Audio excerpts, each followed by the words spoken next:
Hi, this is Ellie from the Art of Coaching, and welcome to the Foundations of Coaching Kids.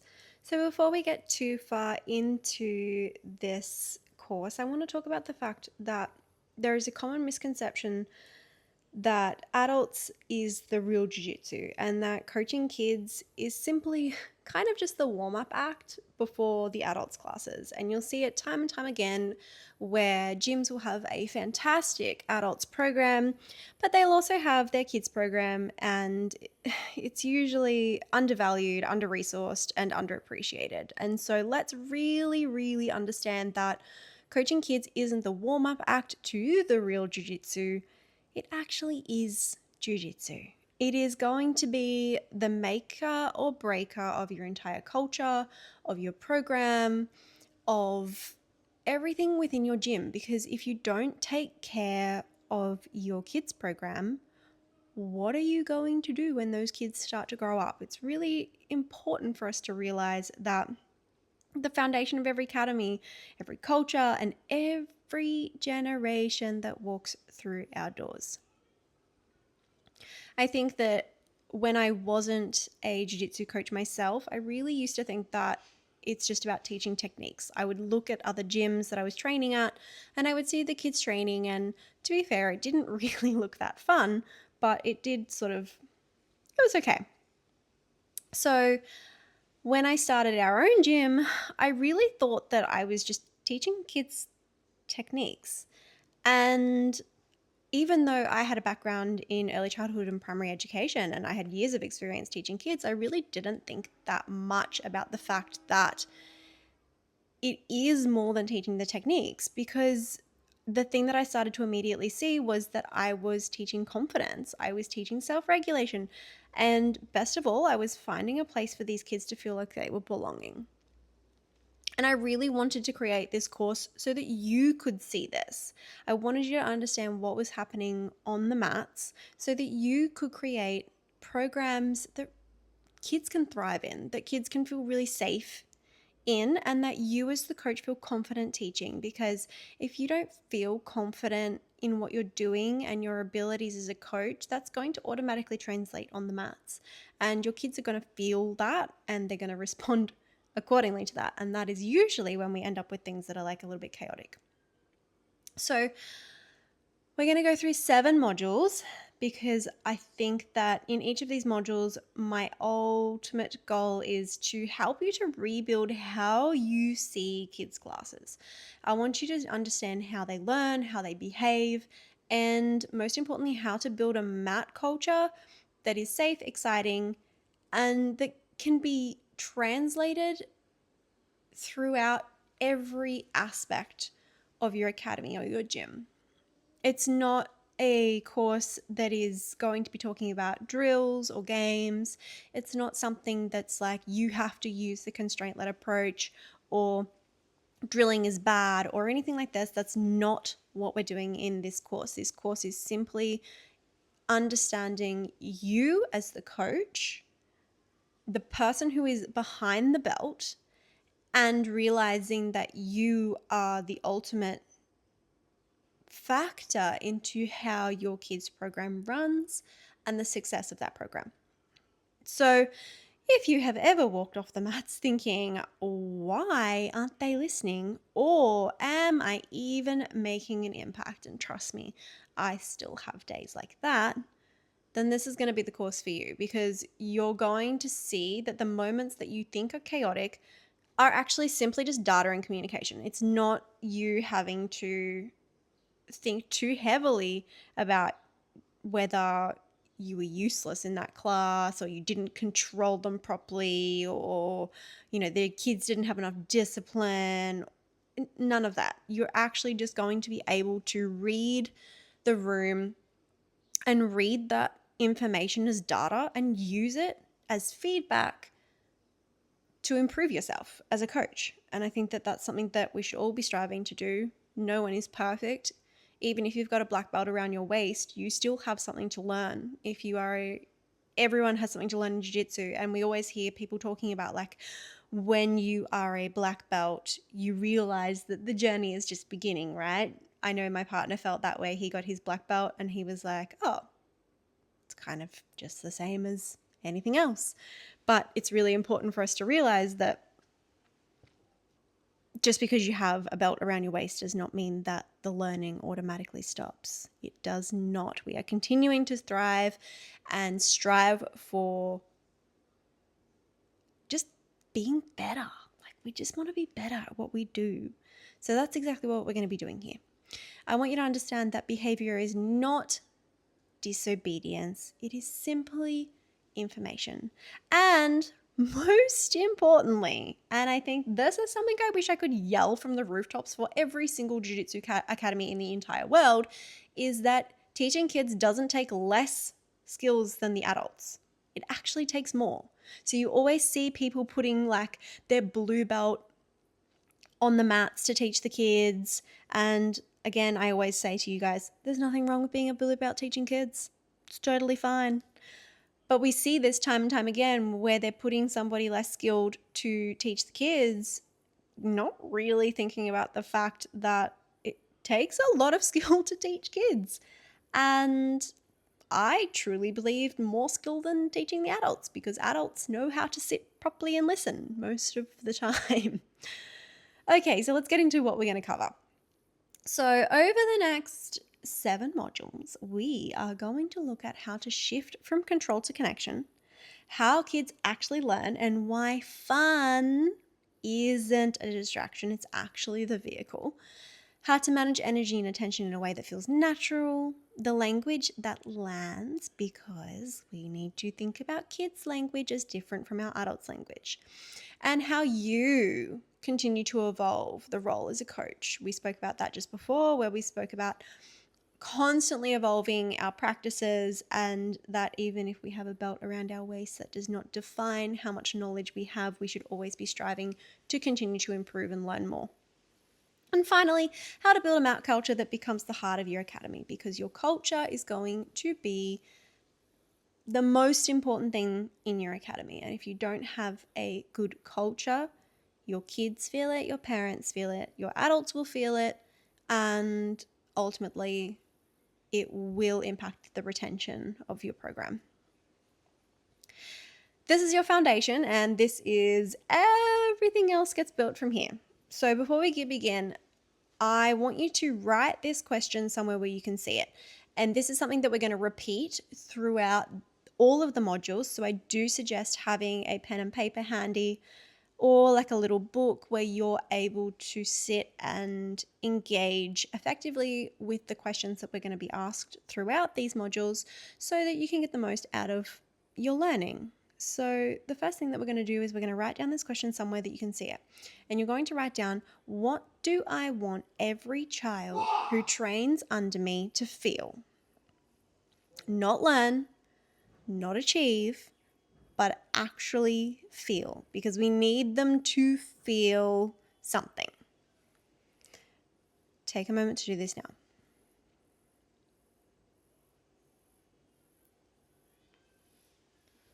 Okay, this answer that you give is going to be the thing that shapes everything that you do. Every word you speak, every correction you make, and every single class that you teach. What you want a child who trains under you to feel is going to impact exactly the coach that you are going to be, or that you want to be. So with that, let's dive into the first module. Okay, let's look at module 1, the shift. Why coaching kids is not like mini adult coaching. And before we get too far into this, I do actually want to speak about the first mistake that I made when we opened our gym, which was I taught my kids' classes a little bit like mini adult classes. And this was based purely on the experience that I had when I was watching other gyms and the gym that I used to be training at, and the way that they conducted their kids' classes, as well as, I suppose, underestimating the skills that I had from teaching in classrooms for as long as I did, and not really realizing that the skills that I had in the classroom really made much more sense to translate into Jiu-Jitsu than I originally thought it did. And so I made this mistake 100%. And I remember one of my first kids classes, I'd written down what I thought was like the perfect plan. I had written everything down. I was like, great, we're going to do close guard. I remember it really clearly because it was probably maybe like 2 months into opening our gym, and I was working with our 6 to 9 years age group. And at this point, really, I only had I think I had like 4 kids in the class. But, you know, anyway, I'd written it down and I was like, great, we're just going to hold the kid. We're going to do this. And like, it was just an adults class, but smaller. I was using words that were so inappropriate for that age group. And I was talking about grabbing the lapel. Like, what kind of kid knows what a lapel is without actual explanation of what a lapel is? They don't even know what a gi is unless you explain it. Anyway, past Ellie, but that's okay. Basically what I did was I just had shorter warm-ups, fewer reps, and smaller people. And I remember thinking so clearly how professional I was and how good this looked. And like, parents are going to love how disciplined these kids are because I've got these kids sorted. There's no chaos here because I am a teacher and I know what to do with these kids, which is so funny now that I look back on it. I'm sure you've had a moment of this as well yourself at some point where you're like, wow, I must look really good for parents because I'm super professional. But anyway, I remember thinking like how disciplined my kids must look. And then it kind of started where it just completely fell apart. I don't know what I was thinking. It completely unraveled. So basically what happened was one kid rolled off the line. Another just sat there and just looking at the roof. Like, they didn't even look at me. And then I had like the other two were just laughing at each other. And I realized that I was starting to panic a little bit. I realized that I felt like I wasn't in control and they weren't listening to me. And as a teacher, I had spent a very, very long time developing the skills to be able to keep kids engaged and also my like expectations and things. But I feel like school is a little bit different because once they kind of in school, they do already have that expectation. And so this was completely different for me. And I realized that they're not listening and I am losing control. So I did what most people do, which is I kept talking. A little bit like what I'm doing now with you guys. I sharpened my tone. I made the rules like louder and stricter. And I was like, guys, enough. Like, we're not talking now. We're doing jiu-jitsu. Let's focus. Sit down. They got quieter, but they didn't actually engage with me more.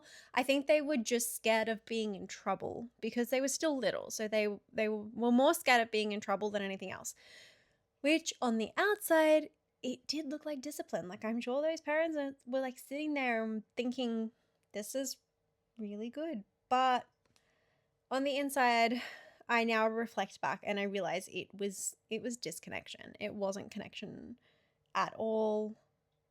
And I was teaching discipline completely the wrong way by basically forcing authority onto these children who didn't really even know me that well. Like, the gym had only been open for 2 months. So it takes time to build rapport and connection with kids and for them to trust you. So I don't know why I thought that me coming in with my big voice and telling kids exactly what they need to do and trying to teach them something with a lapel.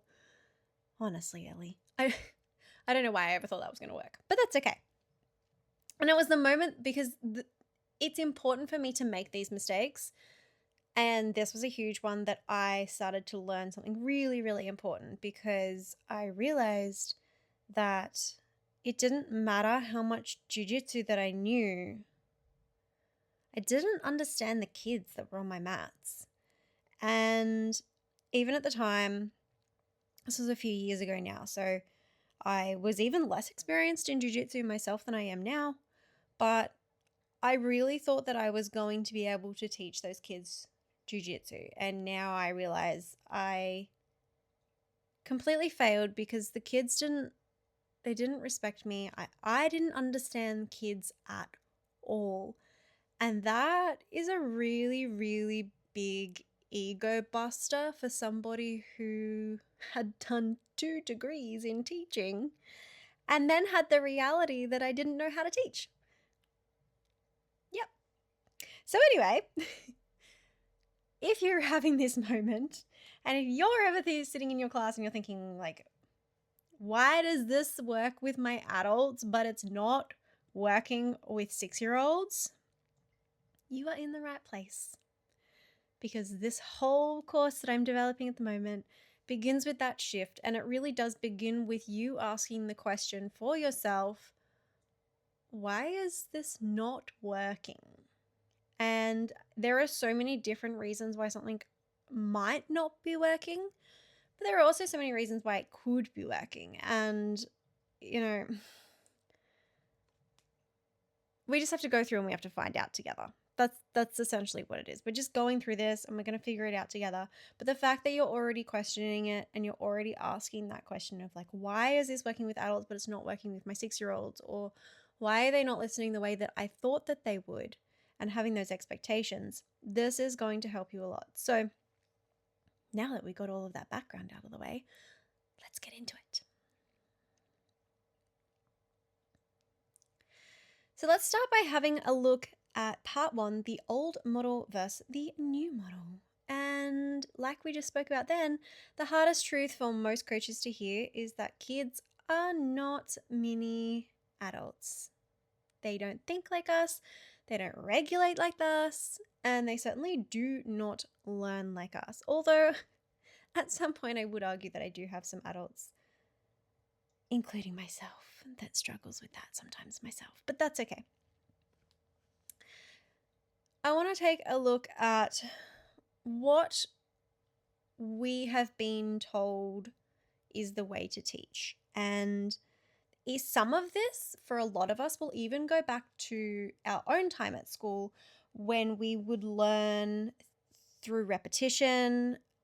We were told to be silent. I mean, for some of us, if you are older than me, you might even remember being at school and being disciplined with the cane or like a slapper with the ruler, or that was completely normal. And it wasn't that long ago that was the acceptable way to deal with children misbehaving in the classroom. And it meant that was how like the teachers built structure. It was silence. And I think sometimes we have taken our understanding of our own experiences with learning and applied it to our coaching. And thankfully, we don't slap kids with rulers or canes or anything anymore. And now we have started to actually understand child development a little bit more. And we also understand that kids need things more than just rote learning your times tables. Congratulations if you can still rote learn your times tables, by the way. I don't think I was very good at that. But essentially, yeah, the old model says kids learn through repetition. Structure means silence. And focus means obedience. But this is what we're looking to change, because this is not necessarily true. So our new model is going to say that kids actually learn through exploration. Structure means safety, and focus means connection. Now, as I've highlighted here, this is a very big shift and it doesn't happen overnight. So when you start going through some of this, it's probably going to feel a little bit overwhelming. It's going to feel like a lot of information, and that is completely understandable. But I want you to know that, yes, it is a big shift and it doesn't happen overnight. There are things that are going to take time to change. And part of that, which we will go into a little bit later, is really reflecting on our own learning. our own coaching pedagogy and putting in the work to understand who we want to be as coaches as well. And this is going to play a massive role in how we show up in the new model for our kids. So like we spoke about a little bit earlier with my fantastic experiences when I first started teaching kids Jiu-Jitsu, where I really thought that, quiet classes, straight lines, rules followed. It was very classroom-like. I mean, it looked good. I'm not going to lie to you. I thought that was everything. And then I quickly realized that they were performing. They were just trying to do what I was asking for me. They weren't doing anything for themselves. They were trying their hardest, which is good in some ways, but really they were just performing for me, and they were not being honest to themselves, and they certainly were not actually listening, because when I asked them to do something, they would have absolutely no idea what I had just said. So even though it sounds like and looked like they were doing really well, they just were not. And I think that's something that's really important to highlight here, is that kids can look disciplined without being connected.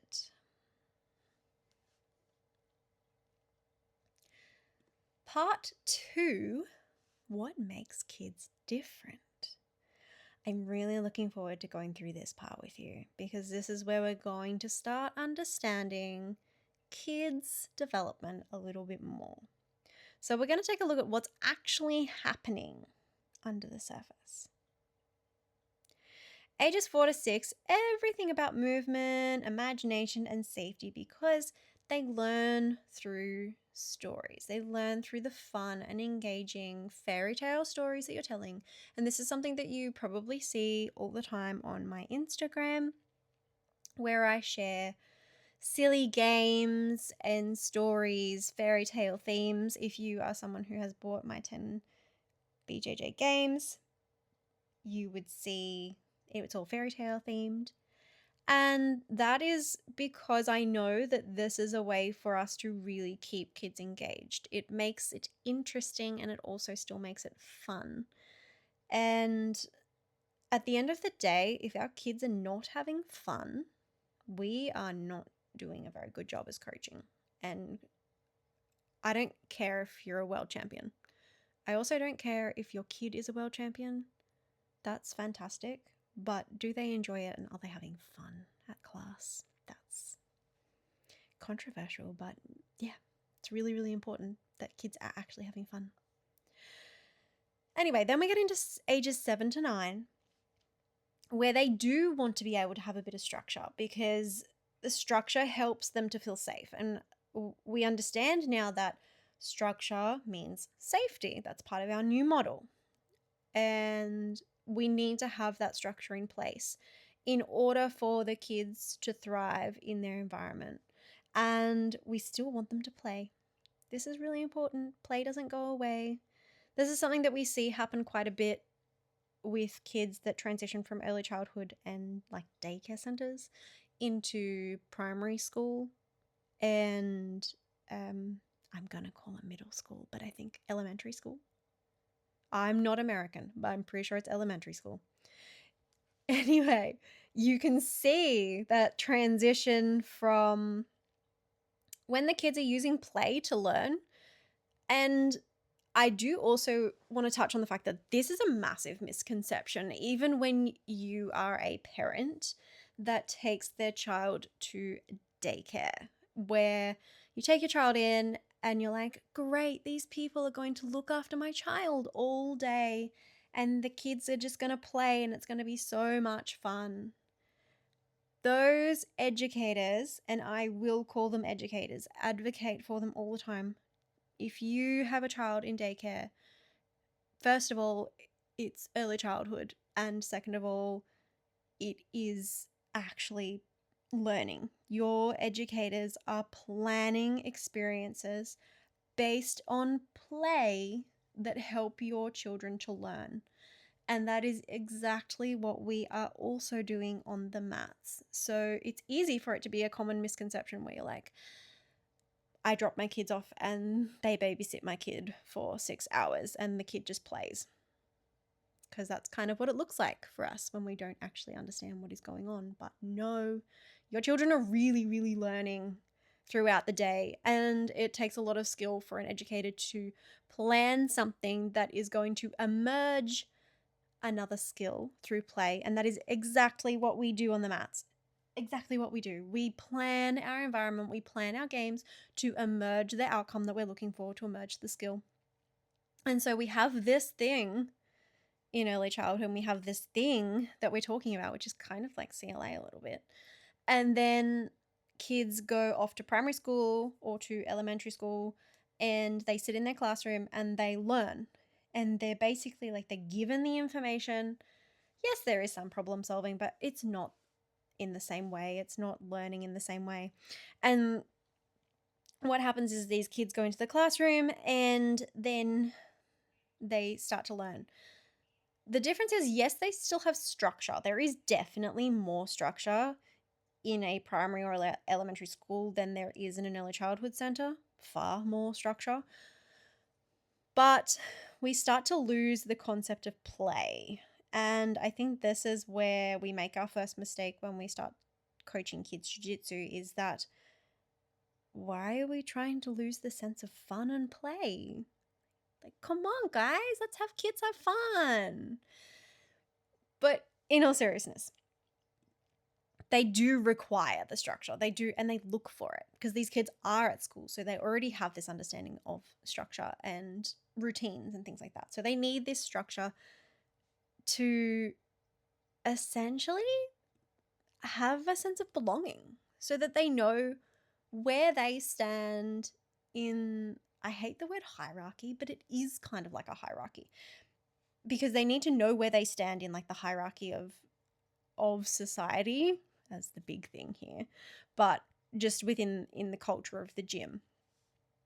And if any of you are familiar with Maslow's hierarchy of needs, a big factor in everything is the sense of belonging and the sense of being part of something, because they need to feel safe. And if kids do not feel safe, they are not going to be able to learn. They just don't. They're in fight, flight, freeze. They can't learn. It's really important to build that belonging. And then we get into ages 10 to 12, where they want mastery, but they fear embarrassment. And I am sure that you have seen this. I have seen this time and time again. I even have a kid at the moment in my class. I think he's around 13. He's a big boy. He's really tall. And he was really struggling to do something. I can't remember what it was, but he was really struggling with it. And I think I overpraised him because I could see he actually got embarrassed. And that was when I realized the difference between a 7 to 9-year-old and a 13-year-old boy who doesn't really actually want that extra praise or that extra encouragement, because it kind of draws attention to him and the fact that he's trying to do something. So I did realize very quickly that praise and support doesn't have to be verbal. It can be something as simple as like a nod or a smile, a thumbs up, a pat on the back, or even like a whisper. You don't have to like announce it to the entire group. Hey, well done, you did so good. No. Like, I can just walk up and be like, hey, I really liked the way that you were putting in that extra effort today. Or I really liked the way that you were trying really hard to sweep your pot. I don't know, something cool. They want that mastery. They want to feel like they're good at something. But you know that thing where it's like, I'm too cool. I don't want like anyone to know that I'm trying because I'm a teenager and I'm cool. I mean, I've written here 10 to 12, but you know, it goes on from ages 10. So they want to get good, but they are fear of embarrassment. They don't want to stuff up. They don't want to make a mistake. And they certainly don't want anyone else knowing that they have stuffed up or made a mistake or feel like something is wrong. They need autonomy. They really do. And this is something that I really enjoy with my older kids. and when I'm coaching my older kids, is like they really thrive when they're given the opportunity to be a leader or to even just explore things without me being there, if that makes sense. They love the autonomy, because this also shows that I trust them. And sometimes I regret trusting them because they're a bit silly. But no, most of the time they're really good. And I think it's important that that autonomy and that trust goes hand in hand. It needs to be hand in hand to help those kids, okay? To help them to understand what they're trying to do. But again, just very quickly, if I was to circle back to here and I was like, I gave that same autonomy and trust to like my 4 to 6 year old age group, it would be chaos. I already know it would not work. I cannot give my 4 to 6 year olds the same level of responsibility that I gave kids at the age of 10 plus. And while that might seem like complete common sense, it's not.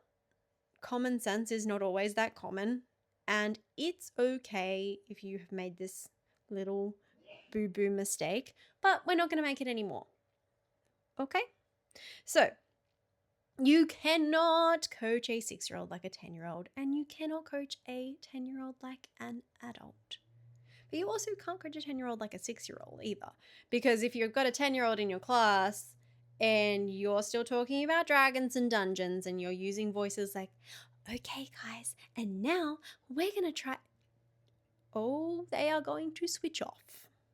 They will not like this. Because the job isn't to fix behavior, it's to meet development.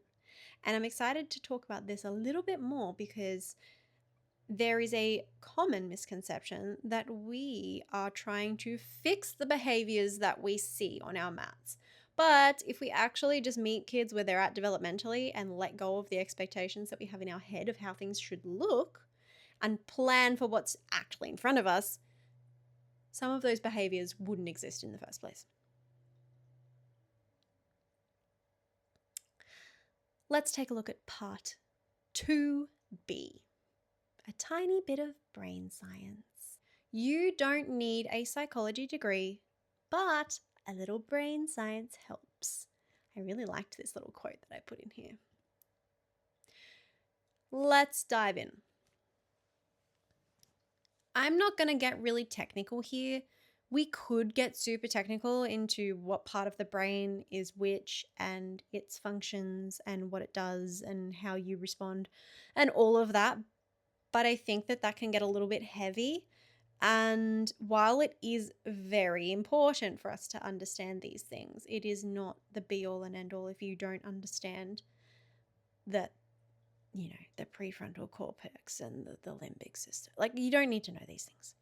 If you do want to know those things, I do highly recommend actually taking the time to learn them. Google is your best friend. You'll be able to just jump on there and have a look. But anything about this will be really helpful. So I'm just going to give you a brief overview of this kind of part. And essentially, we're going to split the brain. Now, your brain is essentially split into like 3 main parts, but we're going to talk about 2. And we are going to talk about the feeling brain and our thinking brain. So when we have small children, their feeling brain is fully active. This is essentially the middle part of their brain. This is the one that controls like emotions and regulation and all of those really big feelings. While our thinking brain, which is the front part of our brain, is kind of still growing. It's under construction. And so this is why when you see a child that throws themselves on the mat because they lost, it's not actually being disrespectful. It's their nervous system. It's their body and their brain, the only part of their brain that is completely active and understanding, saying that this is too much and I don't know what to do with this feeling. For a 5-year-old on your mats that loses the game or gets submitted. I don't actually teach submissions to 5-year-olds, but if you do, take what you will from that. This could be the first time that they've ever experienced loss. This could be the first time that they've ever been in a situation where they haven't won something. And so it's pretty natural for a child to lose their cool, essentially. Because their brain, it's their nervous system and their brain just is like, I don't know what to do with this. I don't know how to cope with this feeling, because their brain is just this feeling brain. They're not able to regulate or consider the actual thoughts of what is happening. This is the thinking brain. So even if you are a parent, again, if you're a parent and you have a small toddler that you ask them if they want a banana and one day they say yes, and then you the next day ask them if they want a banana and they throw themselves on the ground screaming and crying, and you're like, what? They liked the banana yesterday. Please don't take it personally. It is literally just their brain. They have no control of it. They're not being disrespectful. They also probably do want the banana, and maybe they're just tired and don't know how to tell you that they want the banana cut a different way. Kids, right? Kids. Okay, so this is where we know now we have our feeling brain. This is the main part that works in kids. And then we have our thinking brain, which is still developing. It's getting there. By the ages of 7 to 9, the logic side starts to connect. It is actually starting to build at this point, but under pressure, they're still going to slide back into emotion. So we'll talk about kids can still, at this point, have some reasoning, have some thought processes into what they're doing. But if it gets pushed that little bit too far, they're going to go back to that feeling brain. They're not going to be able to stay in thinking brain. And again, this is when they begin to become emotional. They cry. They get angry. Anger is a really big one at this age as well. And so just knowing about this, I think, will help you to know how to respond to kids on the mat, and also not to take things personally, because it's hard sometimes when you're like, I am doing the very best that I can, and why are you behaving like this? This will help you to know what is actually going on in a child's brain. But by age 10 to 12, but onwards from that, they want adult treatment. You would see this when, again, you are teaching a class. If you make it too kiddish, and this is the risk when you have all of your age groups together, if you have your kids program and you have all of the age groups together, this is a risk that you take with the fact that if you cannot scale your games according to the age range, and you have older children in your class and you are still directly talking about your castles and your dragons and superheroes and Bluey or Paw Patrol, you're going to lose those kids because they want to be treated as equal to you. And when I say like equal, they still know that you're like in charge, you're the big boss. But you treat them as you would treat your peers, as your students, as your adult students. Your adult students still respect you. If you're the coach of the adults classes, they still respect you as the coach. But it's not this like massive hierarchy difference as it is a little bit with kids. So they want to be treated as an equal, but their brain hates embarrassment. We did talk about this before. They hate embarrassment. They don't want to feel embarrassment.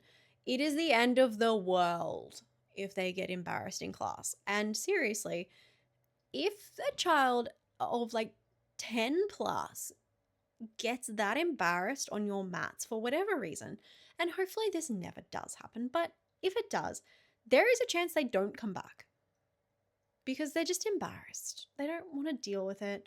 I remember being a teenager and something happened at school and I would be really embarrassed, and I would not go to school the next day because I didn't want to have to deal with my problems. Same thing. So I guess what we're trying to say here is that expecting mini adult behavior is actually fighting biology. And as much as we'd like to say that science doesn't exist, it does. And this is why. So if you're in your classes and you notice something that is going on, have a think, okay? Let's take a look here where it says we're going to ask ourselves. Now, I've highlighted this in green. You will notice throughout the courses, anytime something is highlighted in green, it's because I actually want you to reflect on it, or I want you to do it. It is a task that I'm asking you to do so that you are developing the skills needed throughout these courses to transform yourself as the kids coach that you would like to be. So we're going to ask ourselves, you've got a child on the mats losing their poopy and they're having a moment and you don't know what to do. I want you to think about what is happening in their brain and body right now. Are they overwhelmed, understimulated, or unsure? Okay. This is going to really change the way that you think about kids' behavior on the mats. Because this question alone will change how you speak, how you plan, and how you react.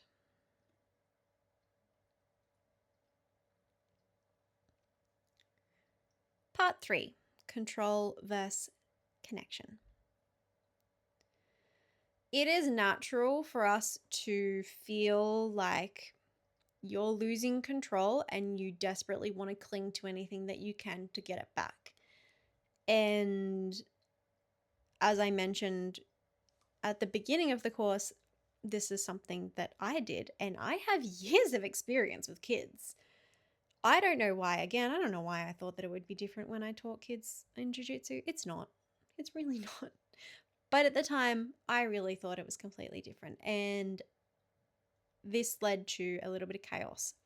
And when things get chaotic, most coaches will instinctively tighten control. We are going to raise the voice. We're going to use punishments. Oh my goodness, let's talk about this. We're going to use punishments like push-ups. You know you've done this. No, I'm joking.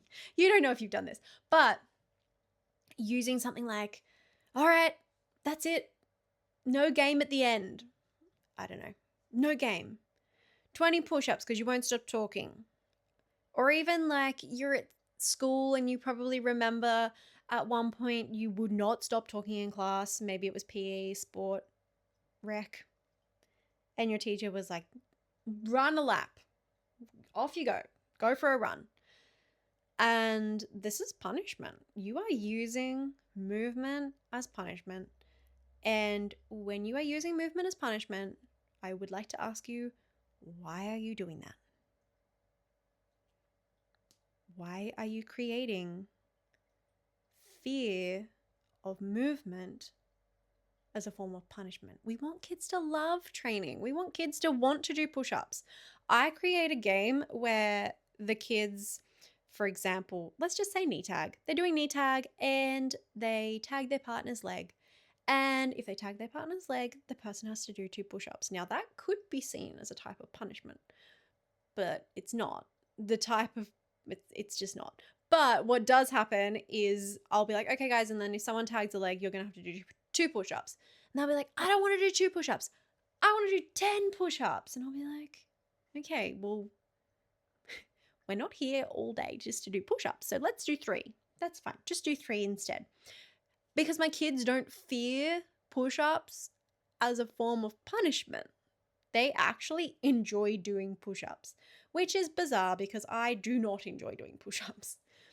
But anyway, if you're using it to threaten things, and particularly things like water breaks, or, you know, if you guys don't sit still, there will not be a game of bull rush at the end of class. Like, we don't need to do that, okay? We're going to rebuild this together. And it's okay if you have. It's okay. We're going to rebuild it together. Because what kids actually need is not more control, it's more connection. Control will build compliance, but connection is going to build trust. And that trust is what is going to make them follow you even when you are not looking. You want to be able to create a space where the kids trust exactly what you're saying and exactly what you're doing, that even when you turn your back, those kids are still going to be engaged and still going to follow what you're asking them to do. So the question is not, how do I make them listen? It is, how do I make them want to listen? Part 4, reframing discipline. Discipline isn't about punishment. It is about clarity. Kids can't follow what they don't understand. Let's repeat that again. Kids cannot follow what they don't understand. And if you walked into a class of, I'm going to say even 5 to 6 year olds, and you were teaching on the mats and you said, I need more discipline. What does discipline mean? I would be surprised if even half the kids were able to tell you exactly what discipline is. So we cannot expect kids to show us discipline if they don't know what that is yet. The most disciplined classes are not the quietest. They're actually the clearest. Your information that you give to children is going to directly impact how they respond. And if your information is not clear, they're not going to be able to follow what you're asking. And this is where we end up with slightly more chaotic environments, because they're just not sure how to show you the expectation that you're after, because it hasn't been communicated clearly enough. Because when kids know what's expected and they trust that you're going to respond appropriately, discipline is going to happen naturally. If you are someone who can walk into the gym or your academy and you are teaching a class and you've had a really bad day, you've had a shocking day, and you're then walking into your room full of kids who they don't know what has happened to you off the mats. They don't know what happened at work that day. They're just kids that are on the mats, and they do something that kind of upsets you. And maybe your tolerance is a little bit lower than usual. Your patience is not there. And you respond in a way that is over the top, yelling, drill sergeant disciplinary behavior. But then the next day, that same behavior occurs on the mats with the kids, or the same thing happens, and you respond completely differently because maybe you had a better sleep, you ate some food, you're not feeling as hangry anymore. They're not going to know what to expect from you in terms of response. And if they don't know what to expect from you in a response, how are they going to trust you? They can't. They don't know what they're going to get from you. So, first of all, we need to be really clear of what's expected. And when we talk about what's expected, it needs to be clear that it's age appropriate. We spoke about the brain. We spoke about how kids think and learn. And we need to make sure that it's age appropriate, the expectation that we're asking. If you're asking a 4-year-old to sit for 6 minutes while you explain like a kneecap pass, first of all, that expectation is far too high. They're not going to be able to do that. And again, that is because of biology, not just because I said so. And essentially what's going to happen is they're not going to meet your expectations. So they are not going to be able to do any of this. And this is when discipline becomes something that becomes negative rather than something that evolves naturally based on kids knowing your expectations. They know how you're going to respond when those expectations are both met and not met. And then discipline will occur. Because the more you chase control, the more you are going to lose connection. But the more that you build connection, the easier control is going to become. And when that balance appears, you are going to stop feeling like a referee and start feeling like a teacher.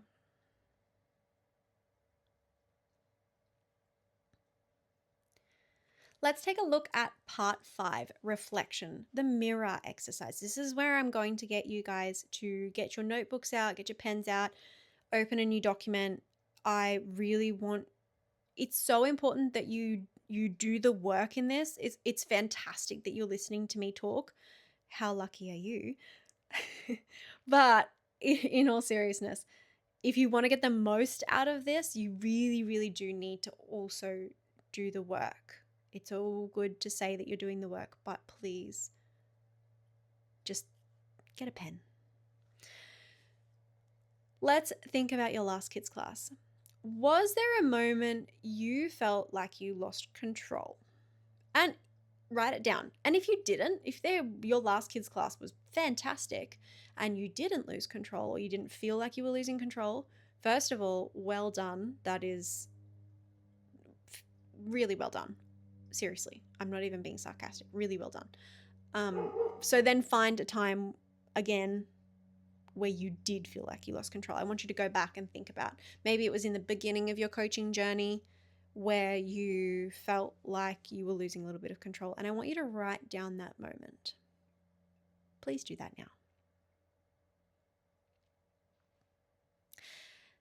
Then I want you to ask yourself, was it really about control? Or was it a moment of disconnection? Only you can answer this. Please think. And then I would like you to write down what you could do differently next time to rebuild trust instead of just tightening the rules. So in your situation, if you had your time over again in that moment where you feel like you were losing control, what could you do differently to rebuild trust rather than setting up more rules and expectations?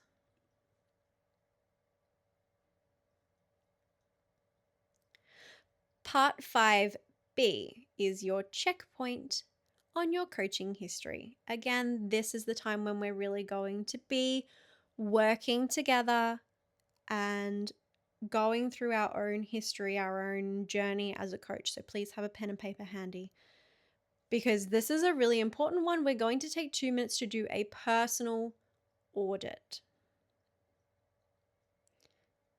This is a really, really interesting question, and it was something that I quite enjoyed reflecting on myself, actually. Who taught you to teach?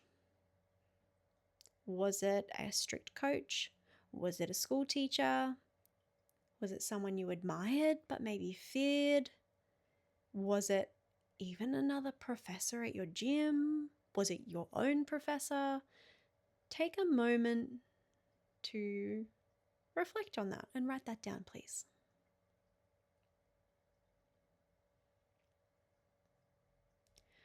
The next thing I want you to do is when you feel stressed, whose voice do you hear in your head? Is it your voice or is it somebody else's voice? Was it the person who taught you to teach?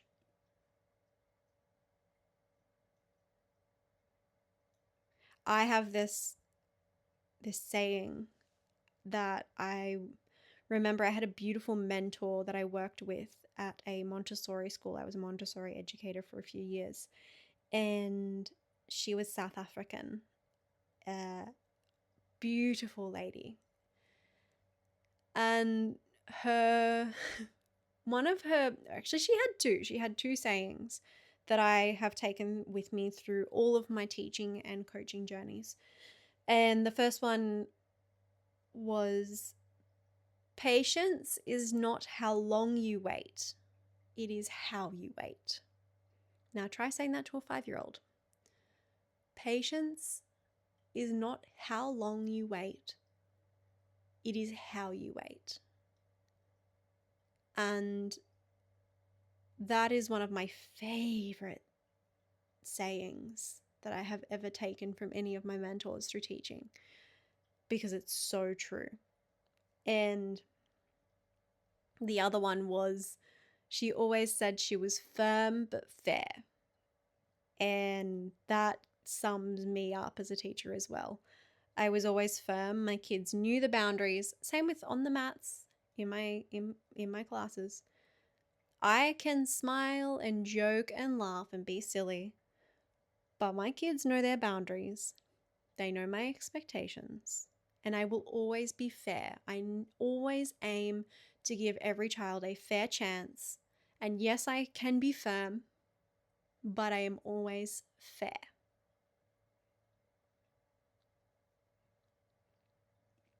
The last thing that I want you to think about is, in your last class, did you coach more like the coach that you want to be, or the coach you were taught by? If you are someone who has had really positive role models, this could be that you were the person that you were coached by, and maybe you're really happy with that, and that's okay. But if you're someone who is sitting there and you're like, yeah, the coach that I learned from really didn't know how to coach kids, and I feel like maybe I'm reflecting more like them than the person that I want to be, it's okay to write it down. No one's going to see it. It's just for you. There is no shame here. There is only awareness, and there is no judgment on any of this. We're all here together. We are all learning kids jiu-jitsu and how to be a good coach. We're learning it together. Finally, I would like you to write this sentence in your notes, please. I would like you to sit down and I'd like you to say, the coach I was trained by would handle kids like this. And then I want you to write it out. Then I want you to go, the coach I want to be will handle kids like this. And again, let's write that out. Because the gap that you find between who you were trained by to teach kids and who you want to be as the coach who teaches kids, that gap between those lines, that is what this whole course is going to close.